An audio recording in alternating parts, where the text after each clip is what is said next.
Vamos ver aqui. Tá aí, atenção, gravando. Eu vou abrir um pouquinhozinho aqui. É isso aí. Bom, meu nome é Carlos Dário, eu sou geógrafo por formação e trabalho na área ambiental desde que comecei a estudar. Desde que eu entrei na universidade eu já me identifiquei com a área e aí comecei a enveredar pela área ambiental e hoje estou aqui no Parque Estadual do Desengano. Eu sou chefe da unidade em torno de 4 meses, eu sou bem recente aqui na unidade.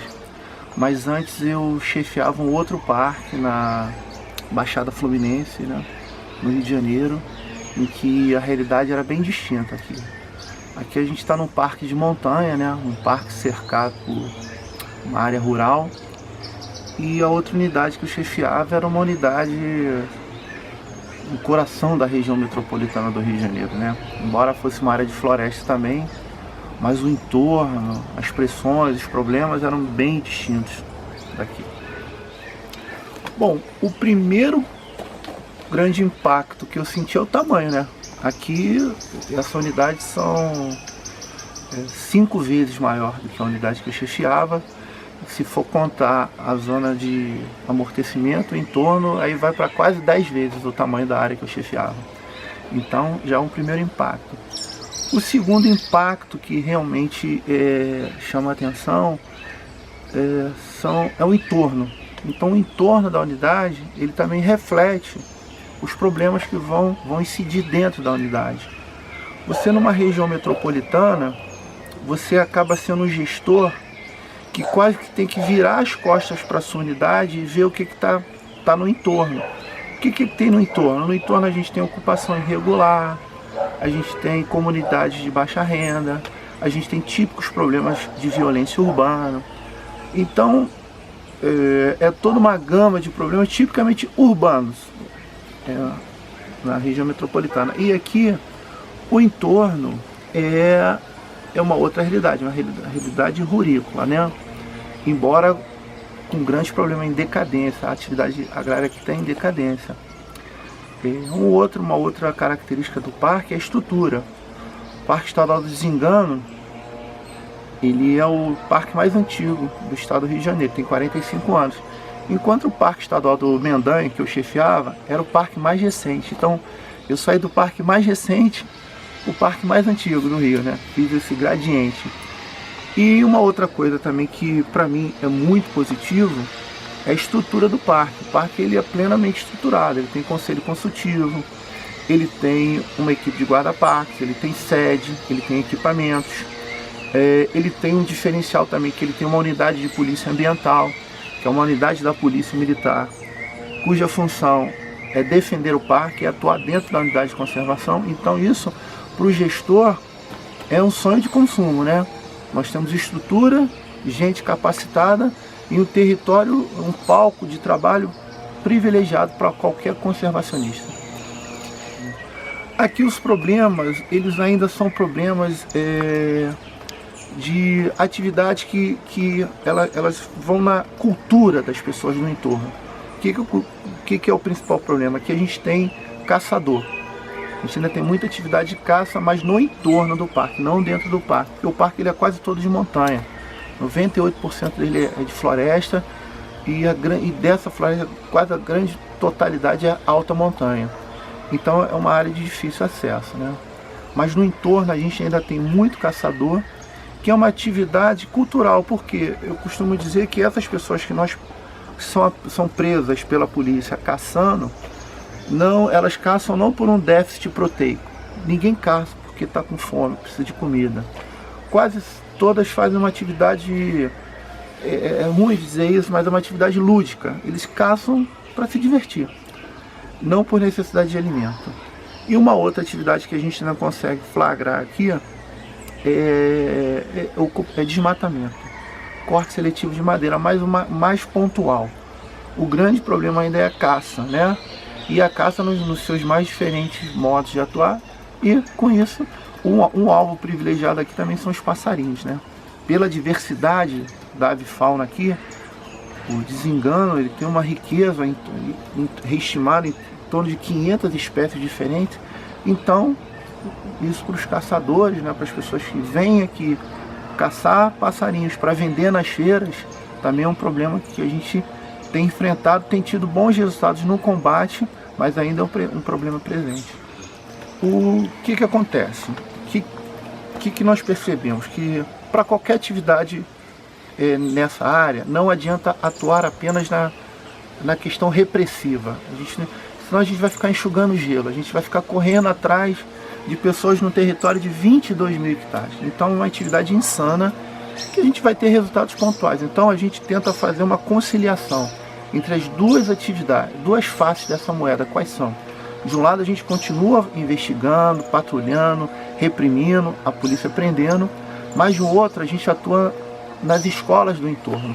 Isso aí pra gente são os resultados mais consolidados. A gente traz as crianças para a unidade, trabalha com educação ambiental, faz soltura de passarinhos nesse ponto, que é um ponto fora da unidade, então a gente pode soltar.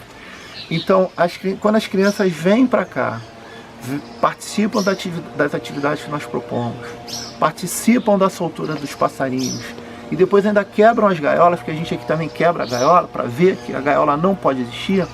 Então isso cria nessa criança um sentimento de liberdade compartilhado com os pássaros, que eles levam para suas casas. Então é muito comum a gente estar trabalhando com as crianças aqui, mostrando a gaiola, e alguma de repente levanta o dedinho, na inocência infantil, e fala: lá em casa o meu pai é cheio desses instrumentos que vocês estão mostrando aqui pra gente, é cheio de gaiola. E aí, essa criança com certeza, quando ela volta para casa, ela vai ter um outro papo com o pai dela. Então a gente está levando de um lado, se ele for um adulto que está na caça, a gente vai reprimir.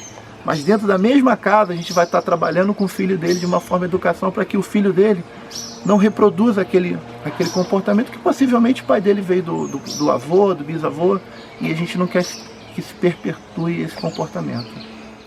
Os profissionais de fotografia, de natureza, que esses profissionais, eles são parceiros privilegiados da unidade. Primeiro, eles não vêm praticar nenhuma atividade de degradação. Segundo, eles também atuam na patrulha, porque o fotógrafo profissional, quando vê alguma situação errada, eles são os primeiros a nos relatarem. Terceiro, eles estão divulgando as belezas do parque. Eles estão levando a imagem do parque aonde eu não posso ir. Eu não tenho pernas, o órgão não tem pernas para divulgar as belezas do parque em todos os cantos do mundo. Aqui na unidade, por exemplo, nós recebemos fotógrafos do mundo todo. E eu tenho certeza que essas pessoas não vêm praticar o mal na unidade. Eu tenho absoluta certeza que essas pessoas vêm aqui para divulgar o parque, para capturar o parque. Essas pessoas, inclusive, elas têm a mesma adrenalina, a gente é uma comparação terrível, mas do caçador. Só que o caçador, a adrenalina dele é disparar uma arma, enquanto a adrenalina do fotógrafo é disparar o seu clique da sua máquina fotográfica. Ele captura o animal na sua lente e divulga.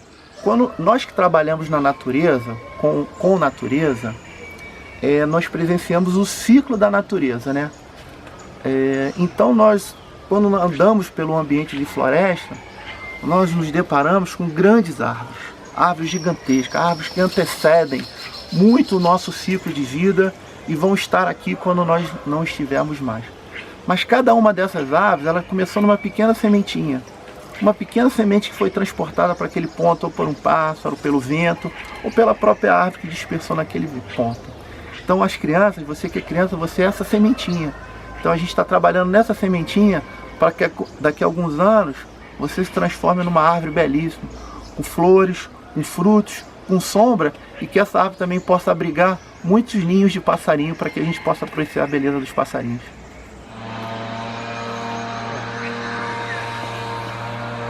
Unidade de polícia ambiental. É um modo de pensar, é um jeito de encarar, é um instrumento novo.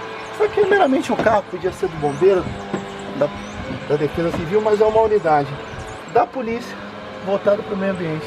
Isso aqui é uma conquista.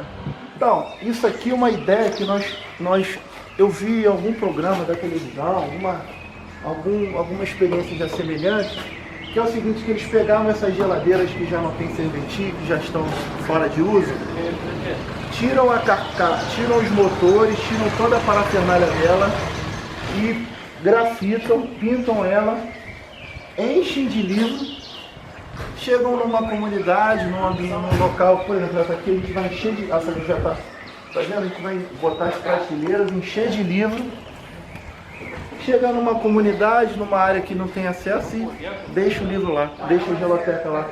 Quem quiser pegar, pega, quem quiser colocar, coloca. E depois a gente vai rodando com a geloteca com vários pontos.